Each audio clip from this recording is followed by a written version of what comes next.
1989ல director Richard வந்து ஒரு பொண்ணை மீட் பண்றாரு, நேம் ஏமின்னு சொல்லிட்டு, பிலடெல்பியால. நம்ம படத்துல பார்த்த மாதிரி நைட்ல வாக் பண்ணியும் நிறைய கான்வர்சேஷன்ஸ்லயும் பேசிக்கிட்டே நடந்தும் அவங்க டைம் ஸ்பெண்ட் பண்றாங்க. அதுக்கப்புறமா தான் ரிச்சர்ட் வந்து அந்த ஒரு நைட் எடுத்து பிஃபோர் சன்ரைஸ்ன்னு சொல்லிட்டு படமா அது கிரியேட் பண்ணு. அவரு ஏமி எப்படியாச்சும் வந்து அந்த படத்தை பாத்திர மாட்டாளா, படத்தால வந்து ரிச்சர்ட் திரும்பி மீட் பண்ண மாட்டாரான்னு சொல்லிட்டு அவர் வந்து ரொம்ப ஏங்குறாரு. லைக் ரியல் ஹாப்பி என்டிங் மாதிரி. ஆனா கடைசி வரைக்கும் ஏமி வந்து படம் ரிலீஸ் ஆனப்பவும் வரல, ரெண்டாவது படம் ரிலீஸ் ஆனப்பவும் வரல.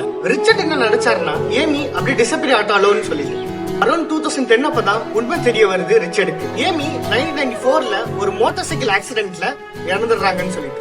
ஏமி கரெக்டா எப்ப இறக்குறாங்கன்னா பிஃபோர் சன்ரைஸ் படம் ஷூட்டிங் ஆரம்பிக்க போறதுக்கு ஒரு சில வாரங்களுக்கு முன்னாடி தான். கடைசி வரைக்கும் அந்த ஒரு நைட் ரிச்சர்ட் வாழ்க்கையில எவ்வளவு பெரிய ஒரு தாக்கத்தை உண்டாக்கி இருக்கு, அது ஒரு 3 படத்தோட மாஸ்டர் பீஸா உருவாயிருக்குன்னு கடைசி வரைக்கும் ஏமிக்கு தெரியவே தெரியாது. இதுக்கப்புறம் தான் இந்த ட்ரைலஜி வந்து it's not just about love, it's a tribute to the people who stays with us even when they gone. And if you like this reel, follow her more.